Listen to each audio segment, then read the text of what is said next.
نکالنے کے لیے یا ان کے خلاف 2016-17 کے اندر بہت کچھ ہوا, رائٹلی سو بالکل ہوا, ہمیں نظر آتا تھا, 2014 کے دھرنے بھی ہمیں نظر آتے تھے. اسی طرح ہمیں 2024 کے انتخابات سے عین کچھ دن پہلے عمران خان صاحب کی ایک نہیں بلکہ دو کیسز کے اندر کنوکشنز بھی نظر آئیں, اور وہ کیسز جو بعد میں اوور ٹرن ہو گئے عدالتوں میں جا کر. تو یہ سب کچھ بھی ہسٹری نے ریپیٹ کیا خود کو, لیکن بھونڈے انداز میں کیا. یہ سیلیبریٹ کرنے والی بات تو دونوں طرف نہیں ہے. آپ دونوں کی طرف معذرت کے ساتھ تلخ حقائق موجود ہیں. آپ دونوں یہ نہیں کہہ سکتے کہ 2018 کا الیکشن بھی بڑا شفاف تھا اور 2024 کا بھی بڑا شفاف تھا. نہیں, آپ بالکل درست کہہ رہے ہیں. میں نے کبھی یہ نہیں کہا کہ شفافیت کے حوالے سے, میں نے تو ایک ٹریک ریکارڈ بتایا ہے کہ 13 میں کیا ہوا, 18 میں کیا ہوا, پھر 24 پہ جو بات کی جا رہی ہے. میں یہ نہیں کہہ رہا کہ اس میں انوملیز نہیں ہوئیں, بالکل اس میں انوملیز ہوئیں, اور اس میں جو تمام تر معاملات ہیں وہ سامنے ہیں. لیکن یہ چیز کہہ دینا کہ نہیں صرف 24 کا ہی جو ہے دھاندلی زدہ تھا اور باقی سارے الیکشن بڑے ہی ایسے ہوئے ہیں کہ مثالی الیکشن تھے, تو ایسا مت کہیں. جہاں آپ کو اگر کوئی چیز بینیفٹ کرے تو پھر اس پہ خاموش رہ جانا یا اس کو سائیڈ لائن کر دینا یا اس کو اوور لک کر دینا یا اس کی طرف توجہ نہ موصول ہونا, تو یہ بھی تو نہیں ہونا چاہیے. جو غلط ہے وہ غلط ہے اور غلط کو غلط کہنا چاہیے. ایک بات شفیع جان صاحب, یہ تو چلے وزیر اعظم نے کہہ دیا, آپ نے کہا کہ جی بالکل کروا لیں, آپ نے کہا پیچھے بھی چلے جائیں, وہ بھی کہہ رہے ہیں پیچھے چلے جائیں. میں ذرا آپ کے سامنے رکھنا چاہوں گا, ایک طرف حکومت یہ کہتی ہے کہ جی ہر ایشو پر بات کریں, دوسری طرف وزیر مملکت داخلہ کہتے ہیں نہیں جی ہر چیز پر لیکن مائنس NRO. ذرا سن لیں پہلے جو وزیر مملکت داخلہ کیا کہہ رہے ہیں, رانا ثناء اللہ صاحب کیا کہہ رہے ہیں, سن لیتے ہیں. میں نے بہت دیر پہلے کہا تھا, میں نے اس وقت بھی کہا تھا چھوٹا منہ بڑی بات. جس میز سے یہ اٹھ کے جا رہے ہیں یہ اسی میز پر واپس لوٹیں گے اور یہ واپس آپ کو لوٹتے بھی نظر آئیں گے, اور وہاں سے بات چیت کا آغاز بھی کریں گے جہاں سے یہ توڑ کے گئے تھے. لیکن بات چیت دوبارہ میں کہہ دوں مائنس NRO ہو, مائنس NRO ہوگی, جبکہ رانا ثناء اللہ صاحب کہتے ہیں کہ ہر ایشو پر بات کرنے کے لیے تیار ہیں. ذرا سن لیں. وزیر اعظم دوبارہ ہاؤس میں انہیں یہ آفر کی ہے کہ ہمیں بیٹھ کے بات کرنی چاہیے, جس ایشو پہ بھی چاہتے ہیں آپ بات کریں, وہ ہر طرح کی بات سننے کو اور کرنے کو جو ہے وہ تیار ہے. جی شفیع جان صاحب, یہ دونوں باتیں اب یہ حکومت کی جانب سے کی جا رہی ہیں. چلے وہ باقی تو کلیمز اپنی جگہ, یہ آپ کو فرینکلی پارٹی کے اندر بھی ظاہری بات ہے, آپ ایک سینٹرل رول ہے آپ کا, آپ لوگوں کو لگتا ہے کہ حکومت سے بات چیت کا کوئی فائدہ ہے, عقیل ملک صاحب کی حکومت سے, یا آپ کو خالی چائے بسکٹ ہی پلائیں گے, یا کوئی واقعی ان سے بات کا فائدہ ہے؟ تو ہم دیکھیں منیب صاحب, ڈے 1 سے ہمارا سٹانس یہی ہے کہ اس حکومت سے بات کرنے کا کوئی فائدہ نہیں ہے. ہم کئی دفعہ چیزوں کو آگے لے کے بڑھے, بیرسٹر غور صاحب چیزوں کو آگے لے کے بڑھے, وہ ڈیڈ لاک کا شکار ہوئے. لیکن یہ تو ایک عام ذہن بھی یہ چیز نہیں مانتی, کیونکہ جب دو فریقین کے درمیان جب بھی بات ہوتی ہے منیب صاحب, تو آپ یہ دیکھتے ہیں کہ اگلی فریق کے پاس اختیار کتنا ہے. کیونکہ جب جرگہ ہوتا ہے یا کوئی بھی کنفلکٹ ہوتا ہے اور جب دو لوگ بیٹھتے ہیں جو ثالثی کا رول پلے کرتے ہیں, تو وہ بھی یہ چیک کرتے ہیں کہ میں جس سے بات کر رہا ہوں اس کے پاس اختیار کتنا ہے. ہم نے جب بھی ان سے بات کی ہے ہم نے ان کو بے اختیار پایا ہے. ہم نے جب بھی شہباز شریف سے عمران خان صاحب کے متعلق بات کی ہے, یا موجودہ حکومت سے جب بھی ہم نے عمران خان صاحب کے متعلق بات کی ہے, ان کے ملاقات کے حوالے سے, ان کی صحت کے حوالے سے, ذاتی ڈاکٹر کی رسائی کے حوالے سے, وکیلوں کے حوالے سے, ہم نے ان کو بے اختیار پایا ہے. آپ نے دیکھا ہوگا یہ بارہا مذاکرات کے لیے کہتے بھی ہیں, آفر بھی کرتے ہیں. اسپیکر قومی اسمبلی بھی آفر کرتے تھے کہ آپ ہمارا آفس استعمال کریں, آپ بات چیت کے لیے میز پہ بیٹھے. پھر وہی قومی اسمبلی کا اسپیکر تھا جو 5 مہینے لیڈر آف اپوزیشن کا نوٹیفیکیشن نہیں کر رہا تھا. اب کیوں نہیں کر رہا تھا؟ وہ اس لیے نہیں کر رہا تھا کہ مقتدرہ سے حامی نہیں بری جا رہی تھی. 5 مہینے تحریک انصاف اس فیصلے کے ساتھ سٹک رہے, اور یہ جو انہوں نے غیر آئینی غیر قانونی ترمیم کی ہے with out leader of opposition کی, تو بات بڑی واضح ہے کہ جب تک ان کے پاس اختیار نہیں ہے ان سے بات کرنے کا کوئی فائدہ نہیں ہے. اچھا نہیں, یہ جو مجھے ایک چیز جاننے کی بڑی اس میں آپ سے خواہش بھی ہے کہ اگر یہاں نہیں تو کیا آپ ساروں کو, کہ بیرسٹر غور خان صاحب تو اس دن بھی پارلیمان کے اندر کہہ رہے تھے کہ آپ نے آفر کر دیا, بات چیت کو آگے بڑھانا شروع کریں, اس کا مطلب ہے ان کو وہ ابھی بھی چاہتے ہیں گفتگو کرنا, بات کرنا چاہتے ہیں, جبکہ آپ کا موقف مجھے یہ لگ رہا ہے کیونکہ آپ ہر وقت جناب آفریدی صاحب کے ساتھ ہوتے ہیں, تو آپ لوگ شاید گیو اپ کر بیٹھے ہیں کہ ان سے بات کرنے کا فائدہ ہی کوئی نہیں ہے. گیو اپ نہیں کر بیٹھے ہیں منیب صاحب. پہلی بات یہ ہے کہ غور صاحب تو 3 دفعہ چیزوں کو لے کے آگے بڑھے. وہ ڈیڈ لاک کا شکار کیوں ہوئے؟ وہ ڈیڈ لاک کا شکار اس لیے ہوا کہ ان کے پاس اختیار نہیں تھا. ان سے جب ہم کسی بھی چیز کے بارے میں بات کرتے تھے یہ کہتے تھے کہ ہم ان سے کنسلٹ کریں گے، ان سے مشورہ کریں گے، ان سے پوچھیں گے، پھر یہ ہمیں واپس رپلائی بھی نہیں کرتے تھے، وہ ڈیڈ لاک کا شکار ہو گئے۔ اب تو اختیار جو ہے وہ چکدئی صاحب کے پاس ہے، عمران خان صاحب نے یہ اختیار جو ہے وہ چکدئی صاحب کو دیا ہوا ہے، وہ جو بھی فیصلہ کرتے ہیں تحریک کے حوالے سے، مذاکرات کے حوالے سے، ہاں اگر مذاکرات کے حوالے سے کوئی بات کرتے ہیں تو جو ہمارے فنڈامنٹلز پوائنٹس ہے جس پہ ہم دونوں ایگری ہو چکے ہیں، وہ جس میں مینڈیٹ کی واپسی ہے، جس میں فریش الیکشن ہے، جس میں نیا ای سی پی ہے، جس میں 64,000 ایف آئی آرز کی واپسی ہے، عمران خان صاحب تک رسائی کی بات ہے، اگر گورنمنٹ واقعی سیریس ہے تو یہ ہمارے فنڈامنٹل پوائنٹس ہیں، ہم اسی پوائنٹ سے بات چیت کا آغاز کریں گے۔ اگر اسی میں کوئی بریک تھرو ملتا ہے تو ہم پھر بالکل بات چیت کو آگے بڑھائیں گے، ہم سیاسی لوگ ہیں، ہم بات چیت پہ ہی یقین رکھتے ہیں۔ ویسے میں عقیل ملک صاحب سے ویسے پوچھنے لگا ہوں، وہ اپنا جواب دیں گے، لیکن وہ ایک کہا جاتا ہے کہ اچھا پھر میں نہ ہی سمجھوں، تو عقیل ملک صاحب کی طرف سے بھی جواب یہی ہوگا کہ پھر آپ ہماری طرف سے نہ ہی سمجھیں، آپ نے اتنا لمبا چوڑا ایجنڈا رکھ دیا ہے، نہ ہی سمجھیں حکومت کی طرف سے۔ انہوں نے اب آپ کو چائے بسکٹ پہ بھی نہیں بلانا، وہ باہر آپ نے جو ہمیں کھانے کی دعوت دی ہوئی ہے وہ ہم شفیع جان صاحب آپ سے کھانا آگے کھا لیں، انہوں نے آپ کو چائے بسکٹ بھی اب نہیں پلانا۔ جو ہمیں بھی شوق نہیں ہے اپنے ٹائم ضائع کرنے کا اور نہ ہی ان کی چائے پینے کا۔ اچھا چلیں بالکل ٹھیک ہے، وہ آپ کی چائے بھی نہیں پینا چاہتے جناب بیرسٹر عقیل ملک صاحب، اور آپ کے پاس اختیار ہے کو نہیں، بلکہ اب آپ کو خوف میں مبتلا ہونا چاہیے کہ جو میں آپ کو سنانے لگا ہوں نا، آپ خوف میں مبتلا ہو جائیں گے، کیونکہ وہ وارننگ ہے، اور وہ وارننگ ہے محترمہ علیمہ خان صاحبہ کی۔ وہ کیا فرما رہی ہے ذرا سن لیں۔ یہ بتانا چاہتے ہیں سارے پاکستانیوں کو، ہم اگلا لائے عمل اس کے بعد انشاءاللہ جو آپ چاہتے ہیں وہی ہوگا، اور آپ ہمارا ساتھ دیں گے، اور پھر ہم جب مل کر آئیں گے نا اڈیالہ جیل، اس کے بعد عمران خان صرف بحال نہیں ہوگا، پورے حقوق نہیں بحال ہوں گے، پھر ہم عمران خان کو رہا کروائیں گے انشاءاللہ۔ عقیل ملک صاحب آپ نا ذرا وہ کہتے ہیں نا کمر کس لیں، کیونکہ کام خراب ہے۔ ایک تو آپ کی چائے بسکٹ میں انہیں کوئی شوق نہیں ہے، ایویں آپ بٹھا لیتے ہیں انہیں، اور بعد میں پھر آپ انہیں معذرت کے ساتھ سیاسی جگتیں لگا کے بھیج دیتے ہیں، اور آپ ان کو تانے دیتے ہیں کہ یہ این آر او مانگ رہے ہیں، وہ کر رہے ہیں۔ ان کو کوئی انٹرسٹ نہیں ہے، ایجنڈا آپ نے سن لیا ہے، یہ تمام چیزیں آپ ان کی کیٹر کریں گے تو وہ آپ سے بات کریں گے۔ دوسری بات یہ کہ علیمہ خان صاحبہ نے کہہ دیا کہ اگر اب وہ میرے خیال میں تانا چکدئی صاحب کو ہی دیکھ رہی تھی کہ اگر لائے عمل نہیں دیں گے تو پھر ہم بہنیں لائے عمل دیں گی اور ہم پھر اپنے بھائی کو آزاد کروا کے لے جائیں گے۔ دیکھیں سب سے پہلے تو جو علیمہ صاحبہ کی بات ہے اس میں واضح طور پہ آپ کو پتہ ہے کہ یہ دوبارہ آج انہوں نے جانتے بوجھتے اور نوئنگ پرفیکٹلی ویل کہ اسلام آباد ہائی کورٹ نے کہا ہے کہ آپ اڈیالہ کے باہر جو ہے کوئی پریس کانفرنس نہیں کریں گے، آج پھر اس آرڈر کی جو ہے وائلیشن کی گئی ہے۔ اسی طرح پھر آپ نے دیکھا کہ کہا کہ 10,000 بندے جو ہیں وہ اکٹھے ہوں گے اور یہ ہوگا اور فلاں چیز ہوگی، کچھ بھی نہیں ہوا اور کچھ کر ہی نہیں سک رہی یہ پارٹی، اور اس کے اندر اپنا جو ہے اتنا تضاد ہے۔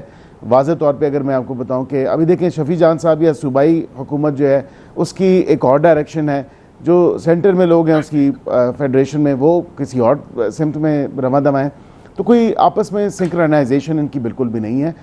اور جو کہا گیا ان کی طرف سے علیمہ صاحبہ کی طرف سے کہ میں رہا کرواؤں گی اپنے بھائی کو، تو ماورائے آئین یا قانون یا عدالتوں کے آرڈرز کے بغیر یا عدالتوں سے انصاف لیے بغیر کیسے کوئی رہا ہو سکتا ہے؟ جہاں تک شفیع جان صاحب کی آپ نے بات کی اور وہ جو لمبا چوڑا مینیو انہوں نے دیا، ہم نے کہا تمام باتیں جو ہیں میز پہ بیٹھ کے حل ہو سکتی ہیں اور ہونی چاہیے، لیکن یہ بات میں آپ کو واضح طور پہ بتاؤں کہ اس میں agenda item number 1 electoral reforms, انتخابی اصلاحات ہونی چاہیے، کیونکہ آج بھی جو بات ہوئی، جو وزیر اعظم کی اسٹیٹمنٹ کے حوالے سے آپ نے بات کی یا ان کی جو باتیں میں نے سنی، تو میں تو روز اول سے یہی کہہ رہا ہوں کہ آپ بیٹھیں گے، سیاسی ملاقات ہوگی، سیاسی نشست ہوگی، اس میں جو تحفظات ہیں اس میں سب سے چیز یا جو سر فہرست ہے وہ آپ کی انتخابی اصلاحات ہیں۔ تو انتخابی اصلاحات سے آپ شروع کریں، باقی چیزیں خود فلو کریں گی۔ اور یہ کہہ دینا مینڈیٹ کی واپسی، عمران خان کی رہائی، عمران خان سے ملاقات، رہائی کی بات نہیں کی، رہائی ہم نہیں مانگ رہے، تو ان سے کچھ حاصل حصول نہیں ہونے رہا۔ وہ رہائی نہیں مانگ رہے، وہ کہتے ہیں مینڈیٹ واپس، رسائی مانگ رہے، ہم رسائی مانگ رہے ہیں، رسائی اور دوائی، مطلب خان صاحب کو جیل سے ہسپتال شفا انٹرنیشنل منتقل کریں، اور یہ تو عقیل ملک صاحب کر دیں نا۔ نہیں دیکھیں، یہ مجھے بتائیں کہ جو ان کی طبی سہولیات ہیں، بہترین طبی سہولیات سے ان کو آراستہ کیا جا رہا ہے، چاہے وہ اڈیالہ جیل کے اندر کا اسپتال ہو یا اس سے باہر پمز اسپتال،